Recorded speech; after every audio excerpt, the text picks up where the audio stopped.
In today's video, I'm going to teach you how to fix the Sbanken app if it's not working properly. If you've been experiencing issues with the app, don't worry, I'm here to guide you through some steps that will help you get it back up and running smoothly. First and foremost, let's make sure that your internet connection is stable. This seems obvious, but often connectivity issues are the culprit behind apps not functioning correctly. If you're on Wi-Fi, check to see if you're connected to the internet.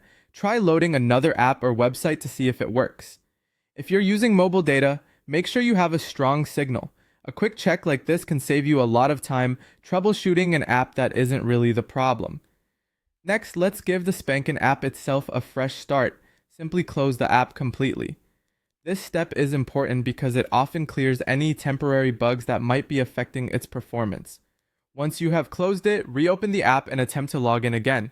Sometimes all the app needs is a quick reboot to function correctly. Moving on, another important step is to ensure your app is up to date. Go to the App Store if you're using an iPhone, or the Google Play Store if you're on Android. Search for Sbanken and see if there's an update available. If an update is available, make sure you tap the update button. App updates often contain bug fixes and improvements that can resolve any issues you're facing. If the issue persists, try restarting your phone. Turning your phone off and back on can clear temporary glitches, not only within apps but in the operating system as well. This simple act can resolve a surprising number of issues, including problems with app functionality. If none of the previous steps work, it's time for a more thorough approach. Go ahead and uninstall the Sbanken app. To do this, press and hold the app icon until you see the option to delete and then confirm. Once it's deleted, reinstall the app from the App Store or Google Play Store. When you reinstall, you're essentially getting a fresh copy without any of the settings or data that may have been causing problems.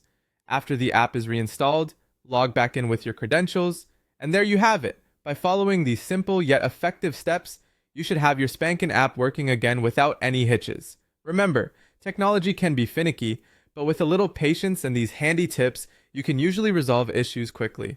Thanks for watching, and I hope this helps you navigate through any app problems with